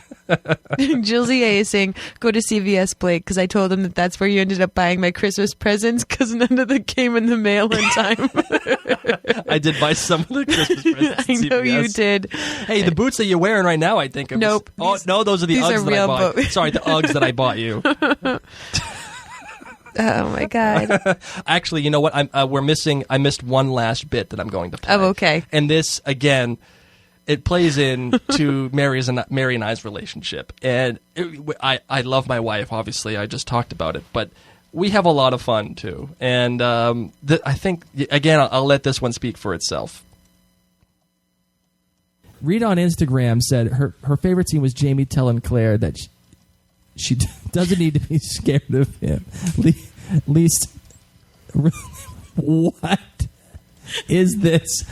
Rita, I'm sorry, girl. I can't read anything that you wrote because Mary is incapable of spelling anything correctly. No, that's and no, hold on. Wait, time out. She spelled scared. No, that's... SCAIRT. Oh, you want to say this? That's what he says. Yeah, but come on. I'm reading. I'm not Scottish. I'm from Boston. Okay. And as I'm reading the thing, she's changing the document in Google Drive as I'm reading it, so I can't keep up with it. Blake obviously could not have actually read the Outlander books because he would not have understood what any of the Highlanders said. What are we talking about here? Just you say the words and they sound the same. Okay, Rita. Her favorite scene was Jamie telling Claire she doesn't need to be scared of him. Least anything related to Lee. Leah. What, Leah? You won't be able to call her name if I show you how it's spelled. The girl that was supposed to be beaten. Okay. Oh, okay. All right. Okay. Let me just. Okay. That's Rita, girl. Blake I'm could sorry. Never read these books. Blake is basically saying that Rita on Instagram said she loved when Jamie told Claire, "You don't need to be scared of me," and her least favorite was anything with the blonde girl. You need to do a better job with this. Blake, I just need to know that you can't read anything that has a Scottish lilt. That's basically what it comes down to. My goodness. We're rehashing leg hair. Oh, leg hair. That was another one that I wanted to put up on here, but I couldn't get a good clip of it to make it all make sense. But yeah, leg hair. That was a good one. You would not understand. If you had to read these books, you just wouldn't get it. You would just be like, And of course, I pronounce half of them wrong in my head when I'm like reading them. But goodness gracious! Hey, I've been looking at the Twitter feed as we've been doing this, and I just wanted to comment on so I think someone who's listening right now. The name Wee Cheaty. I'm not sure what that is. That's cool, dude. You got a picture of a cat as your Twitter picture, which is cool. I'm down with that. And they say honestly, you need to demand more of your listeners. You're dumbing down for them. Oh my God. Make them do the historical research. That's not very nice. And listen, Wee Cheaty, that's cool. That's your opinion. And as one of my famous sayings is, this is America. You got your right to your opinion, but I think, dude, you're wrong. I don't really do history that well. Wee Cheaty. Yeah, and I think I do history well, and I love it. And I think the most important thing is to have fun with the material, but also be informative about the history and everything that's going on with the show. Listen, if we sat here and just talked history all day, or if we just analyzed the story every single second and didn't have fun, no one's going to listen to us. Cheaty means kitty, Marquis says. Oh, okay, cool. So, hey, wee kitty. Little cool. kitty. Little kitty, that's cool. I'm down with that. And you're entitled to your opinion.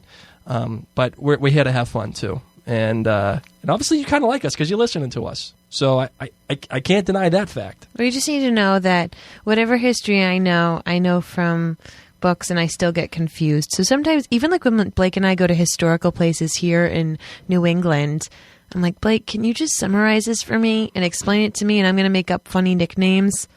Like how I called Bonnie Prince Charlie, and I'd say, Mamma Mia! That's how I would remember. And I just got to say this to Peggy, who runs the Ron and Terry Show Twitter. She just tweeted me a picture of the oatmeal cream pies. Oh, Peggy, thank you, because that is what I want right now. I can't believe you just did that. Thanks for throwing me under the bus. They know. I told them because they were like, why did he buy your presents at CVS instead of a gas station? And they said, that's better than a gas station. I said, no, CVS is closer than the gas station. So they know that CVS is right down the road, and I want oatmeal cream cakes. All right, kid, those are. we're running out of time. What do you say we close out the show? All right.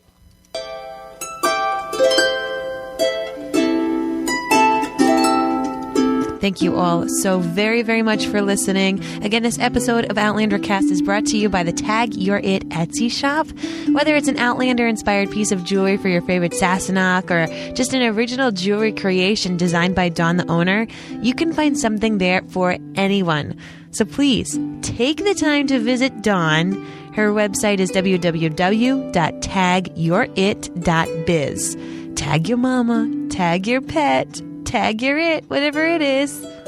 Thank you guys so much for coming and joining us. Now I want to tag my kitty. I want to tag Sassenach. Guys, thank you so much. You can find us on all the different little handles that we got at Outlander Cast, whether it's Facebook, Twitter, Instagram. It's all Outlander Cast. You can reach us at the email machine at outlandercast@gmail.com. And just find us at outlandercast.com. You can find us on Twitter, on Facebook, Instagram, all of those handles, Outlander. Check out all of our sponsors that are on our page. Please call into the hotline when you get a chance. And visit the Mary and Blake store. And check out all the cool Outlander Cast gear that we have there. And then also, we also have a donate button on that on our website. And if you care to donate $1 or $10 or 25 cents to help keep the show going, we'd be more than honored to take it from you. Everyone's telling you to get off your arse and go to the store and get me those oatmeal cream pies. Thanks. All right, see you later, guys. Thank you, everyone. Bye.